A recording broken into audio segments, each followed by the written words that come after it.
Hello, my sewing friends. This is Friday Sews. Woohoo! I'm Jen, and this is my sewing room. I'm finally in my sewing room. I've been making a lot of videos out of my lanai, and it's beautiful out there, but today I thought I'd come back to the sewing room and just talk to you from here. Happy Cinco de Mayo. I don't know if you celebrate that, but you know, it sounds like a happy holiday, 5th of May. So yeah. Okay. First of all, I want to tell you what I'm wearing. This is the cutest little, just a tent dress. I mean, there's nothing to it. I thrifted it when I was with my mom. I couldn't believe that I found something so cute up north.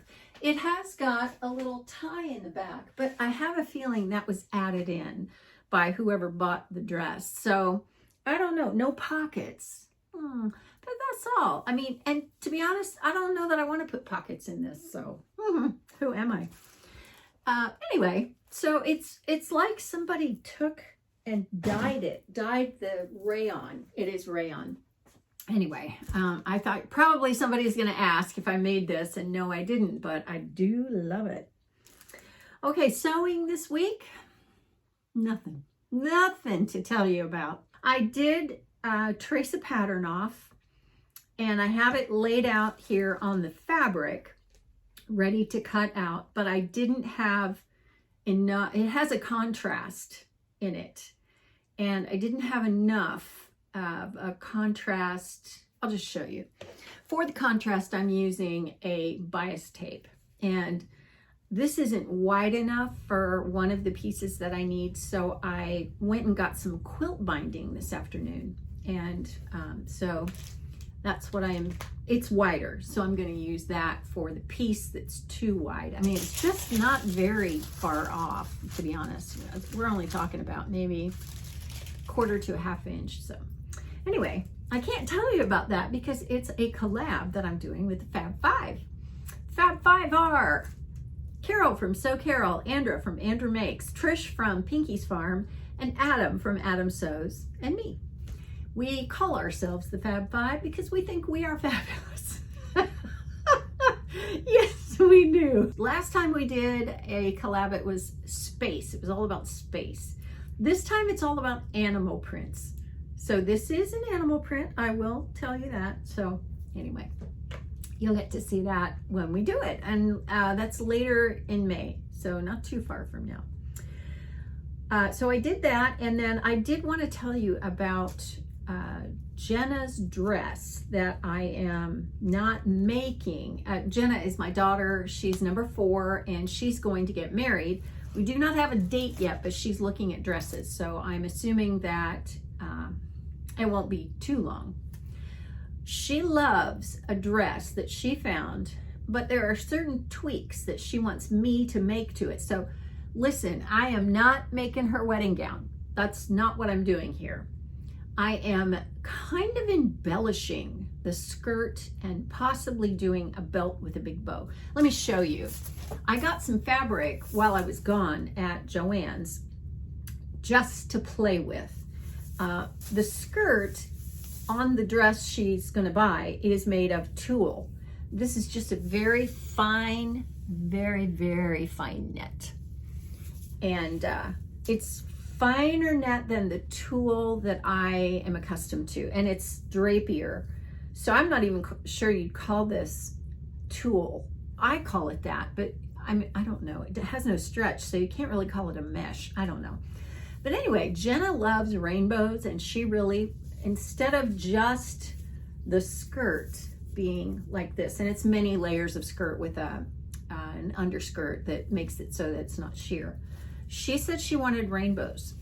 So she and I both went to the fabric store, and we found this and this.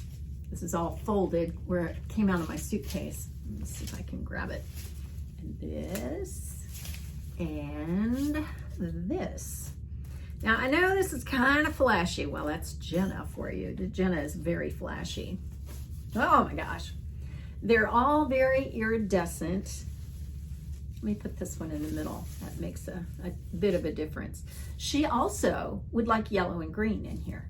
because she just wants it all the colors of the rainbow. And what we're gonna do, we're gonna attempt to do, is put this tulle, like make an underskirt out of the iridescent stuff.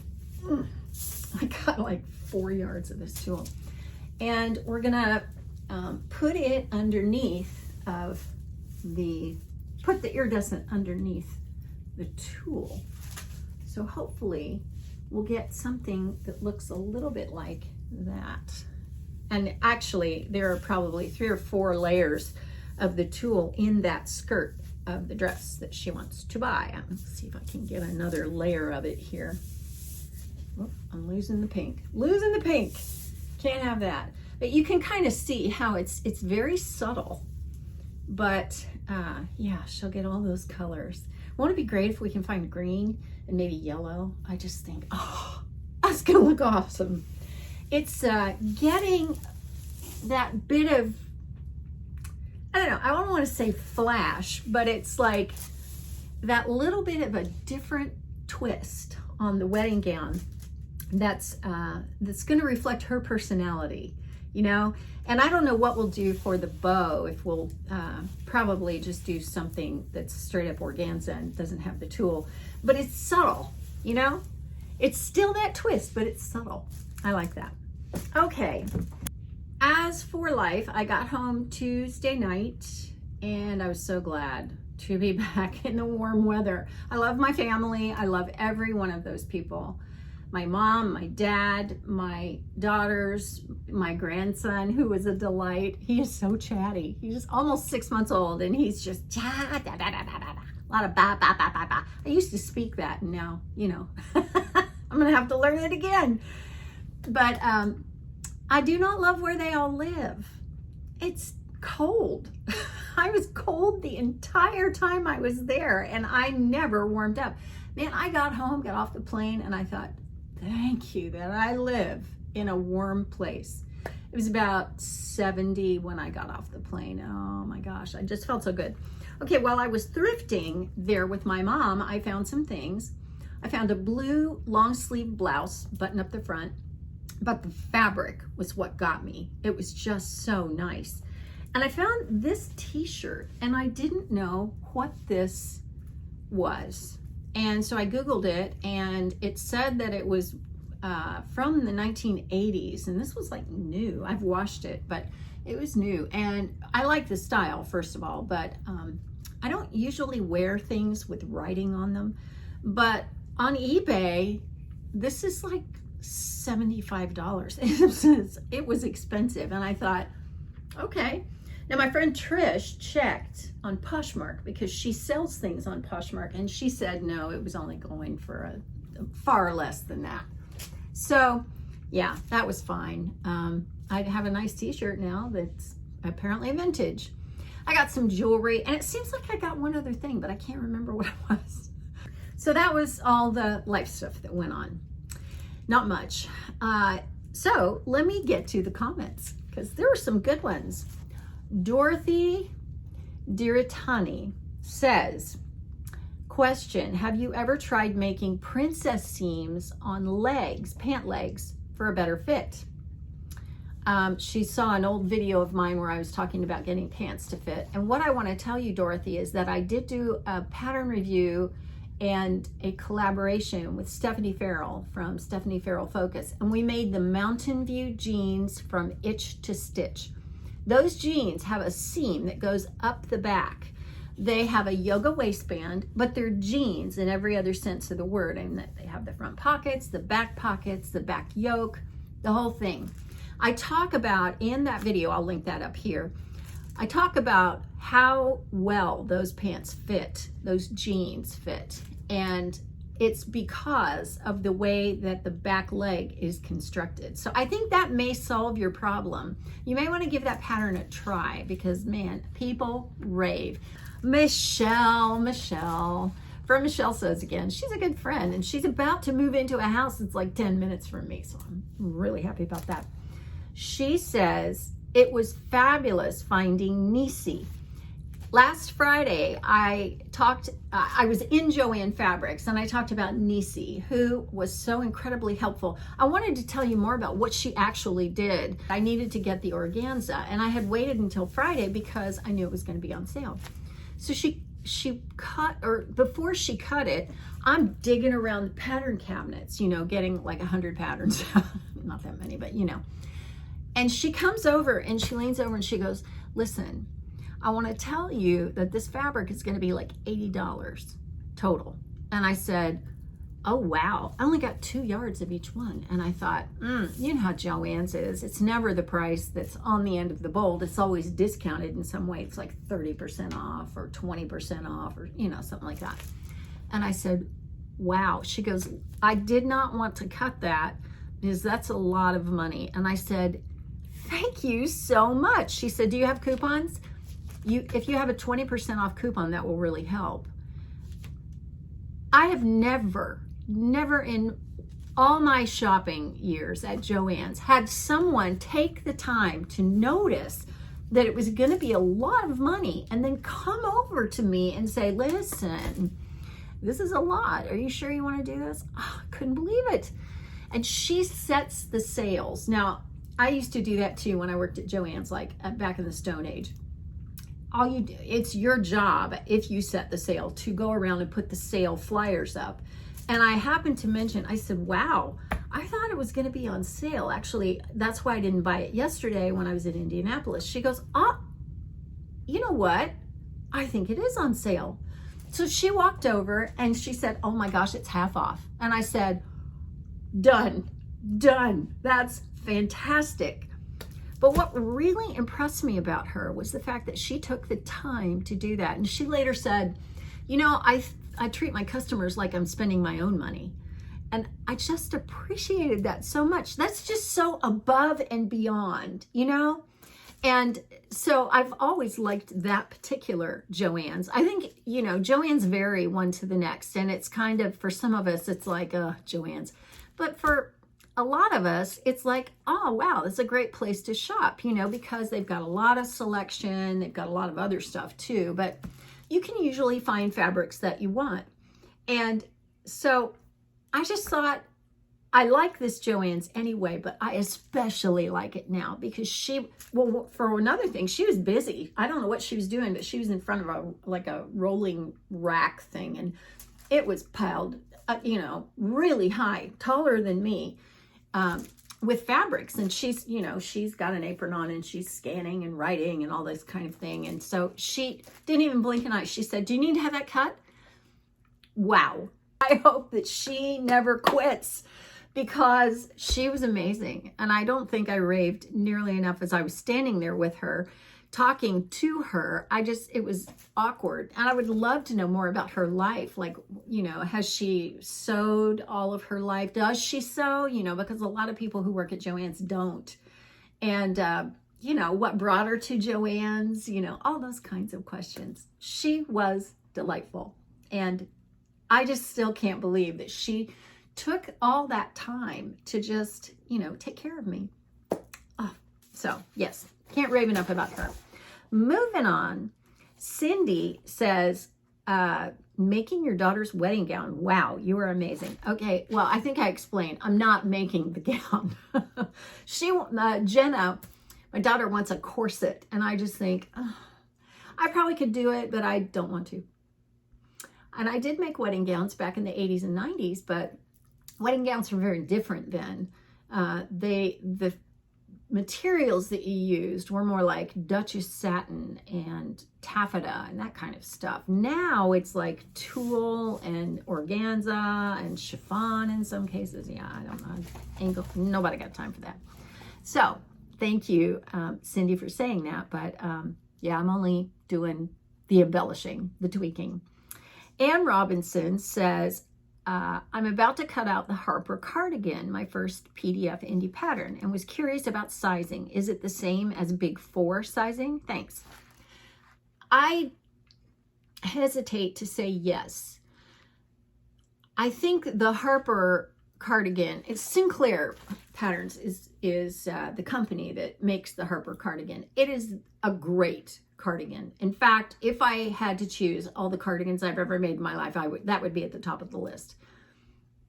I think that they go above and beyond to explain to you what the finished garment sizes are going to be, what your size should be based on your measurements. I think they go to a lot of trouble to explain all that. And also, that cardigan comes in a tall size. So for me, you know, with my monkey arms, and I have long legs, and I'm not terribly tall. I'm about 5'7". But yeah, I think that they go above and beyond. So I don't know if it's comparable to Big Four, but what I would tell you is to take a good look at your instructions, because they're going to tell you all about sizing, and they're very specific, and it's very easy to get a great fit with that. Okay.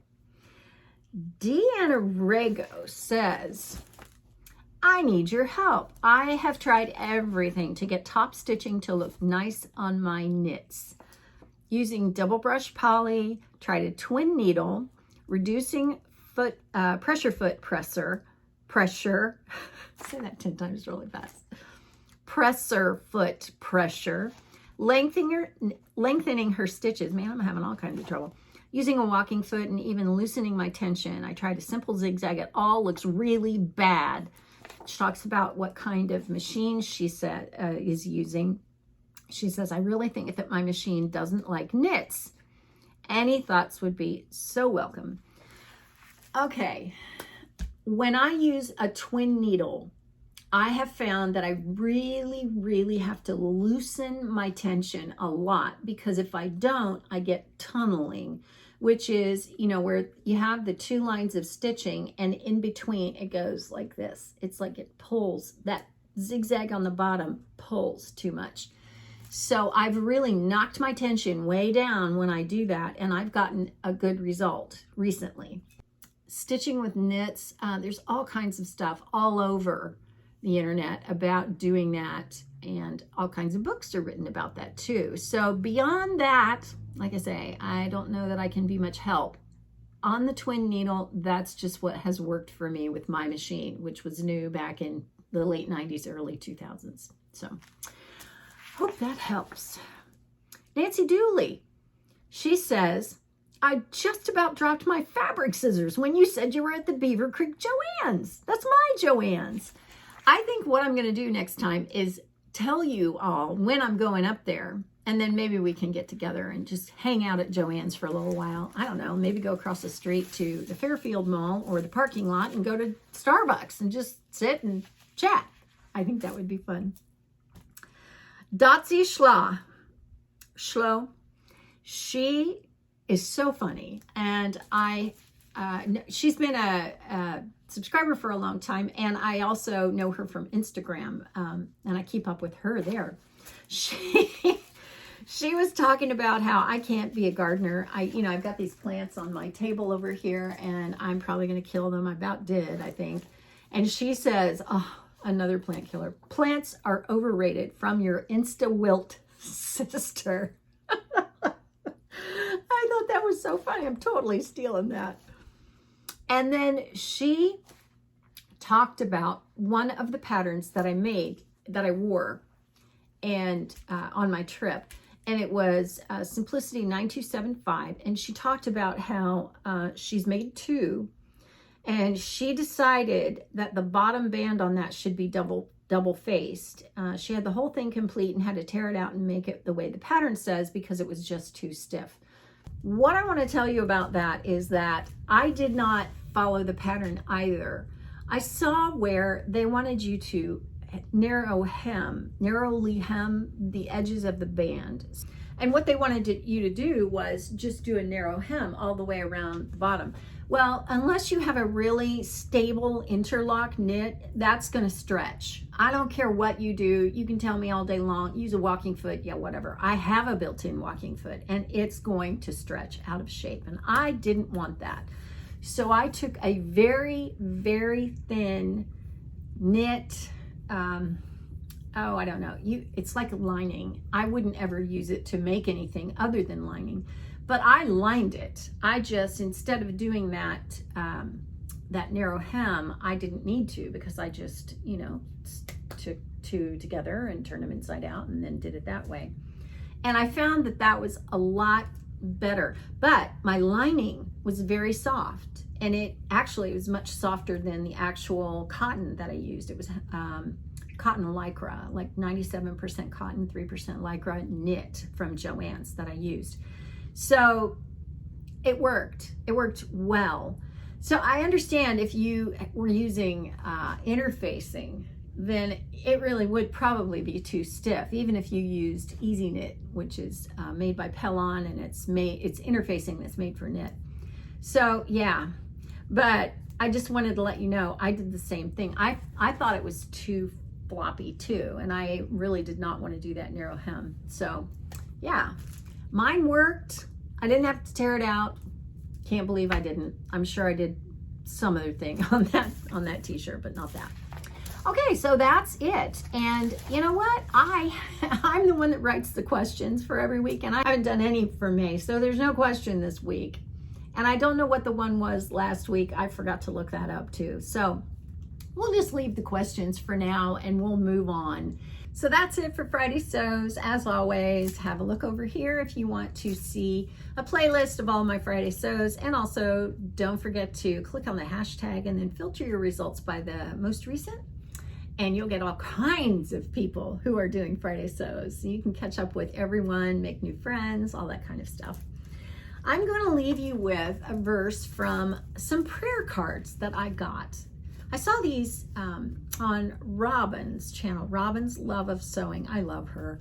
And she bought these at Dollar Tree, and they come in a little, like a box, a little packet, you know, kind of thing. And I think they were probably there for Easter. They were hard to find, and I did come up with 3 boxes. 2 of them were the same. But instead of leaving you with the verse from Micah, which is on the screen, I'm going to leave you with one of these. And I'm hoping that maybe I can remember to always leave you with one of these. This one says, "The Lord always keeps his promises." That's from Psalm 145. Good stuff. I will see you next time, and thanks for watching.